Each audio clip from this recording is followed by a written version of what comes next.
Hello friends, स्वागत है तमारू मारी YouTube channel LLB Gujarati medium में।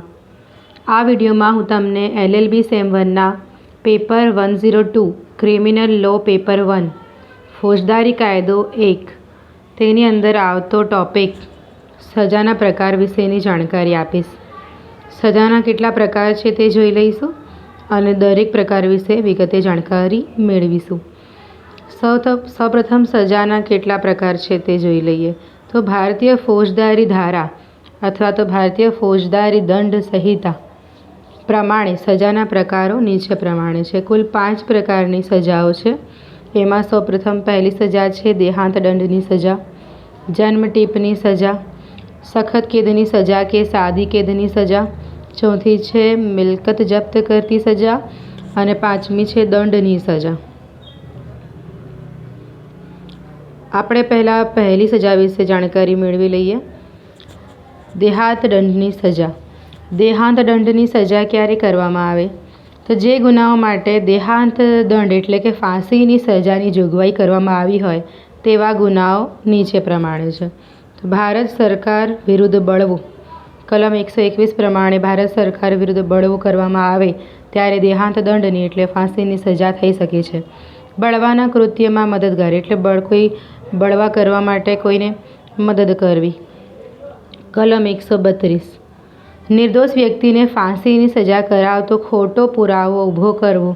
કલમ 194 આ ઉપરોક્ત જે કલમ છે અને આ ઉપરોક્ત જે ગુનાઓ છે તે ગુના માટે ફાંસીની સજા થાય છે, દેહાંત દંડની સજા થાય છે।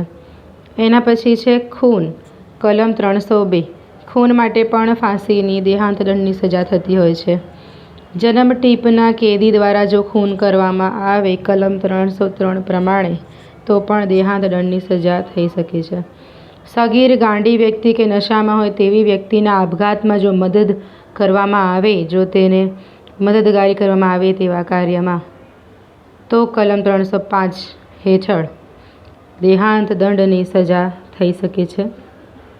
જન્મ ટીપની સજા પામેલા કેદી દ્વારા ખૂન કરવાનો પ્રયત્ન કરવામાં આવે અને જેમાં ઈજા પણ પહોંચાડવામાં આવે ત્યારે પણ દેહાંત દંડની ફાંસીની સજા થઈ શકે છે।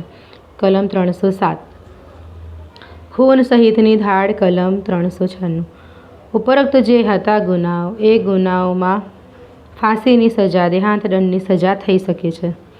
એના પછી સજાનો બીજો પ્રકાર છે જન્મ ટીપની સજા। જન્મ ટીપની સજાને આજીવન કેદની સજા પણ કહેવામાં આવે છે। કલમ 121 થી કલમ 511માં જન્મ ટીપની સજા કયા ગુના હેઠળ થઈ શકે તે વિશે માહિતી આપી છે। કલમ 121 ભારત સરકાર સામે યુદ્ધે ચડવું।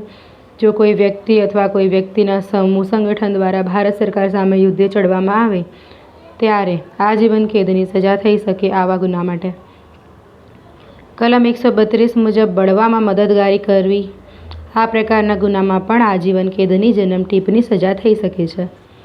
કલમ 195 પ્રમાણે આજીવન કેદ અથવા કેદની સજાને પાત્ર ગુનામાં સજા પ્રાપ્ત કરવા માટે ખોટો પુરાવો આપવો કે ખોટા પુરાવા ઊભા કરવા આ પ્રકારના ગુનામાં પણ જન્મ ટીપની આજીવન કેદની સજા થઈ શકે છે। ખૂનનો ગુનો પણ એવા પ્રકારનો ગુનો છે જેમાં ફાંસીની સજા સિવાય આજીવન કેદની સજા પણ થઈ શકે છે। કલમ 304 પ્રમાણે ખૂન ન ગણાય તેવો સાપરાધ મનુષ્યવધ એટલે કે દહેજ મૃત્યુ। ખૂન ના ગણાય પરંતુ એની અંદર ખૂન થતું હોય છે। કલમ 304 દહેજ મૃત્યુના કિસ્સામાં પણ અપરાધીને આજીવન કેદની સજા થતી હોય છે। કલમ 364 ખૂન કરવા માટે અપહરણ કે અપનયન કરવું। કલમ 375 બળાત્કારમાં પણ આજીવન કેદની સજા થતી હોય છે। કલમ 395 મુજબ ધાડ। કલમ 396 મુજબ ખૂન સાથે ધાડ। કલમ 436 ઘર વગેરેનો નાશ કરવાના ઈરાદાથી આગ અથવા સ્ફોટક પદાર્થથી બગાડ કરવું। આ ઉપરોક્ત જે ગુના છે આ ગુનામાં આજીવન કેદની સજા થતી હોય છે। કલમ 449 દેહાંત દંડની સજાને પાત્ર ગુનો કરવા માટે અનધિકૃત ગૃહ પ્રવેશ કરવો એટલે કે એવો ગુનો કરવો કે જેનાથી ફાંસીની સજા થઈ શકે તેવા ગુના કરવા માટે કોઈ વ્યક્તિના ઘરમાં અનઅધિકૃત ગૃહ પ્રવેશ કરવો. કલમ 467 કિંમતી જામીનગીરી, વસિયતનામું વગેરે કૂટલેખન એટલે ખોટું લખાણ. કૂટલેખન એટલે ખોટા પુરાવા, ખોટા ડોક્યુમેન્ટ બનાવવા. કલમ 489 ક બનાવટી ચલણી નોટ કે બેંક નોટ બનાવવી એટલે નકલી નોટ બનાવવામાં આવે એ પણ એક પ્રકારનો ગુનો હોવાથી આવા ગુના માટે આજીવન કેદની સજા થઈ શકે છે. કલમ 511 મુજબ કેટલાક ગુનાઓની કોશિશ કરવી એટલે કે આપઘાત કરવો એ બધા ગુના અંદર આવતા હોય છે, તો એ પણ ગુના માટે આજીવન કેદની સજા થઈ શકે છે. એના પછી ત્રીજા પ્રકારની જે સજા છે તે છે સખત કેદ અથવા સાદી કેદની સજા.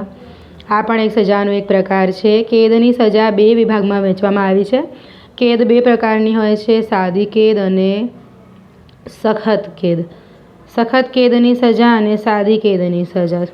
જ્યારે આજીવન કેદની સજા કરવામાં આવી હોય ત્યારે તે આજીવન કેદ ગણાય, પરંતુ સાથે સાથે તે સખત કેદની સજા પણ ગણાય છે.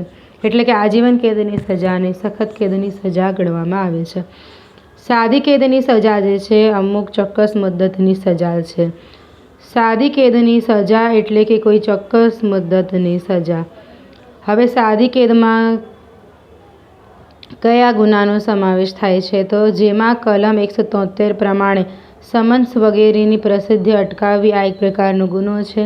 કલમ 186 પર નિવેદન પર સહી કરવાનો ઇનકાર કરવો અથવા કલમ 500 પ્રમાણે બદનક્ષીનો સમાવેશ થાય છે. કોઈની બદનક્ષી કરવી ડિફેમેશન પ્રકારનો ગુનો છે.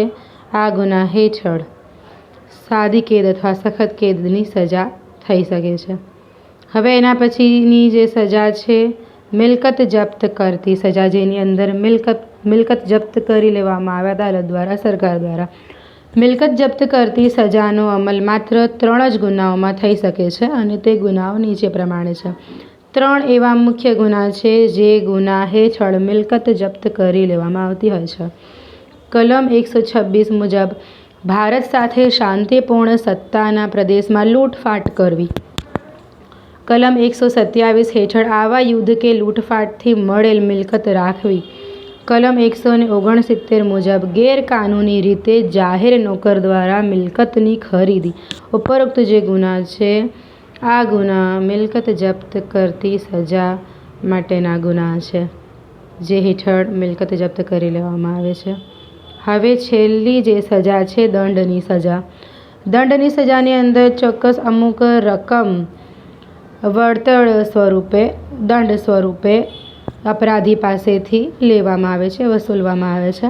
દંડની રકમ કેટલી કરવી છે તે ભારતીય ફોજદારી ધારામાં જણાવવામાં આવ્યું નથી.